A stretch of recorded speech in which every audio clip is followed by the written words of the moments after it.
एक दिन राजकुमार सिद्धार्थ अपने चचेरे भाई देवदत्त के साथ बाग में घूमने के लिए निकल गए। जहाँ सिद्धार्थ कोमल हृदय का बालक था, वहीं देवदत्त झगड़ालू व कठोर स्वभाव का था। सिद्धार्थ को सभी प्रशंसा करते थे, देवदत्त की प्रशंसा कोई भी नहीं करता था। इसलिए देवदत्त मन ही मन सिद्धार्थ से जलता था। जहाँ वह दोनों घूम रहे थे, उनसे थोड़ी ही दूर पर एक हंस उड़ रहा था। उस हंस को देखकर सिद्धार्थ बहुत प्रसन्न हो रहे थे। तभी देवदत्त ने कमान पर तीर चढ़ाया और हंस की ओर छोड़ दिया। तीर सीधा जाकर हंस को लगा, वह घायल हो गया और छटपटाकर नीचे गिर पड़ा।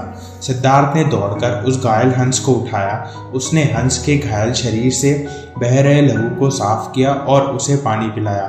तभी देवदत्त वहां पहुंचा। उसने क्रोध से सिद्धार्थ की ओर देखा और बोला, इस हंस को चुपचाप मुझे दे दो सिद्धार्थ, इसे मैंने तीर मारकर नीचे गिराया है। नहीं, सिद्धार्थ ने हंस की पीठ सहलाते हुए उत्तर दिया, मैं इस हंस को तुम्हें नहीं दे सकता। तुम निर्दयी हो, तुमने इस निर्दोष हंस पर तीर चलाया है। यदि मैं इसे न बचाता तो इस बेचारे की जान निकल जाती। देखो सिद्धार्थ, देवदत्त उसे घूर कर बोला, यह हंस मेरा है, इसे मैंने तीर मारकर नीचे गिराया है, इसे चुपचाप मुझे दे दो। यदि नहीं दोगे तो मैं राज दरबार में जाकर तुम्हारी शिकायत कर दूंगा। सिद्धार्थ ने उस हंस को देने से साफ साफ इनकार कर दिया। देवदत्त राजा शुद्धोधन के दरबार में जा पहुंचा और सिद्धार्थ की शिकायत की। राजा शुद्धोधन ने उसकी शिकायत को ध्यानपूर्वक सुना, फिर सिद्धार्थ को बुलावा भेजा।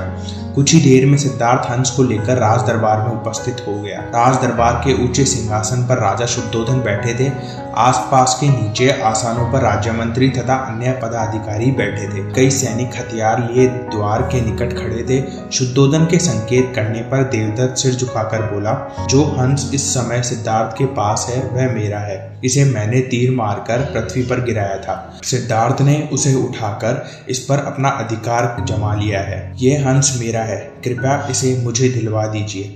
राजा शुद्धोधन ने सिद्धार्थ की ओर देखा और बोलने की ओर संकेत किया। सिद्धार्थ ने सिर झुकाकर शांत स्वर में कहा, महाराज, ये हंस निर्दोष है, यह बिना किसी को कोई कष्ट दिए उड़ रहा था। देवदत्त ने इसे तीर मारकर घायल कर दिया। मैंने इसका उपचार किया, इसके प्राण बचाए। मैं समझता हूँ कि प्राण लेने वाले से अधिक प्राण बचाने वाले का अधिकार ज्यादा होता है। मैं आपसे प्रार्थना करता हूँ कि ये हंस मेरे पास ही रहने दीजिए।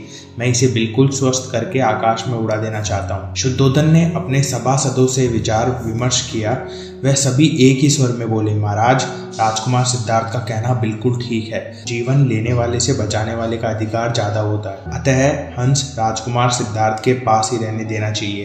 राजा शुद्धोधन ने सभासदों की बात मान ली। उन्होंने सिद्धार्थ से कहा, इस हंस पर तुम्हारा अधिकार है सिद्धार्थ, तुम इसे ले जा सकते हो।